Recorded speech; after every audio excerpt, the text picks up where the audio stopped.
Hamdan wa syukronillah, asyhadu an la ilaha illallah wahdahu la syarikalah, wa asyhadu anna Muhammadan abduhu wa rasuluh, amma ba'du.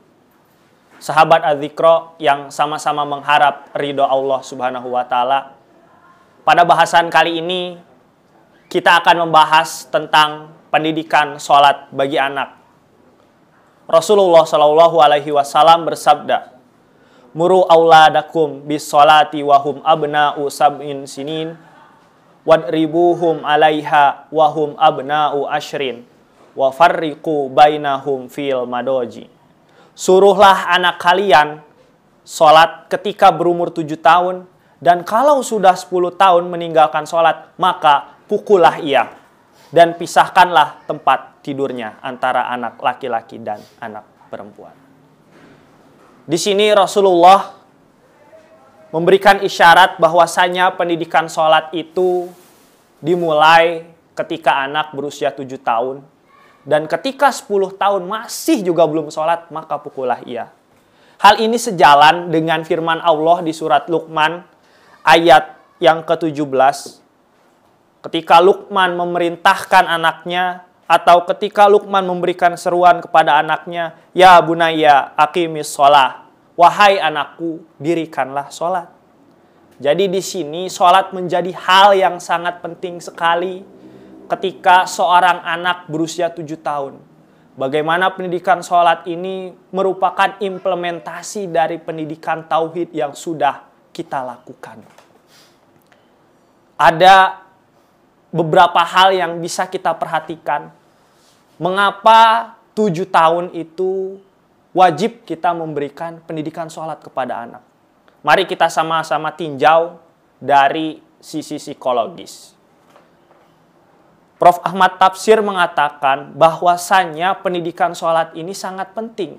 Ini merupakan kunci dari pendidikan kolbu atau pendidikan rohani.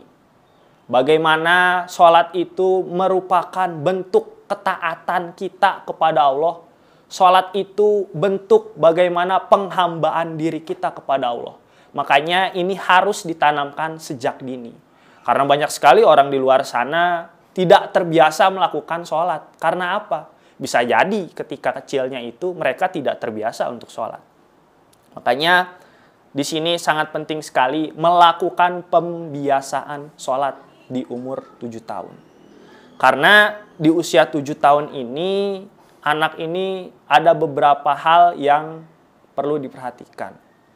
Yang pertama, di usia 7 tahun, anak itu mulai bisa membedakan mana yang baik dan mana yang buruk menurut kata hatinya.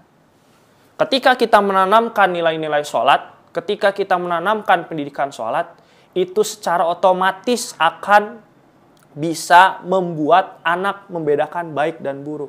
Oh, ternyata ketika usia 7 tahun itu aku harus sholat. Dan itu akan tertanam di dalam hati mereka. Ketika sudah dewasa nanti, ketika mereka meninggalkan sholat, karena sudah terbiasa dari kecil di usia 7 tahun, jadi ketika meninggalkan sholat ada perasaan bersalah karena melawan nilai-nilai yang ada di dalam dirinya.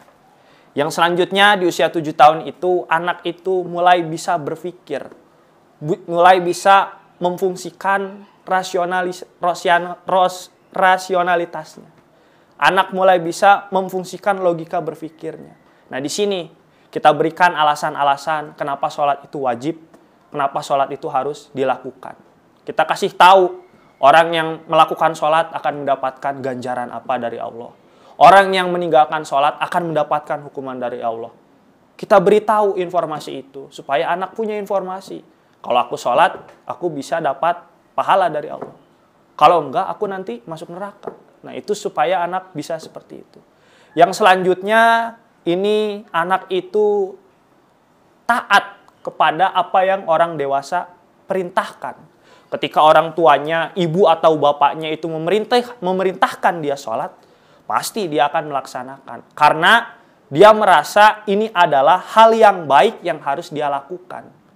Hal yang pantas yang bisa dia lakukan.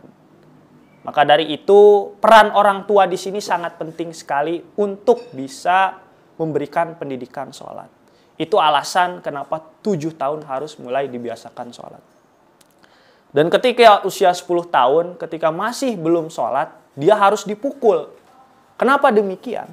Karena di usia 10 tahun itu, anak itu mulai ada standar-standar atau norma-norma yang ada di dalam dirinya. Kalau misalkan di usia 7 tahun itu dibiasakan sholat, di dalam dirinya akan terbentuk nilai-nilai agama yang ibu bapaknya itu tanamkan. Oh, aku itu harus sholat.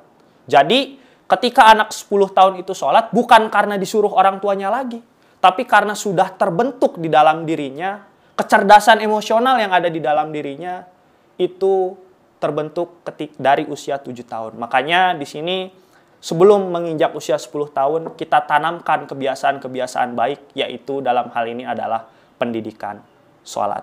Dan ketika usia 10 tahun ini, anak mulai diberikan konsekuensi ketika meninggalkan sholat, yaitu dipukul. Ini sebagai bentuk persiapan mereka menghadapi usia balik gitu. Ketika mereka sudah dikenai hukum gitu. Makanya di sini bahwa ketika usia 10 tahun dan dia masih meninggalkan sholat, ada hukuman yang akan mereka terima. Jadi bisa kita lihat di sini sudah sangat lengkap sekali ajaran Islam. Di usia 7 tahun harus dibiasakan sholat, dan di usia 10 tahun itu harus dihukum ketika meninggalkan sholat. Mari kita belajar lagi dari seorang Luqman, bagaimana Luqman itu mengajari anaknya itu mulai dari pendidikan tauhid yang pertama. Yang kedua mungkin pendidikan berbakti kepada orang tua. Yang selanjutnya adalah pendidikan ibadah yang Luqman berikan. Maka dari itu, ini merupakan bentuk pengamalan dari surat Luqman yang bisa kita baca di ayat 13 sampai 17.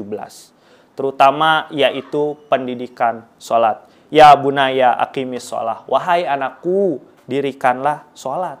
Karena sholat ini merupakan sebuah amal ibadah yang penting untuk dilakukan.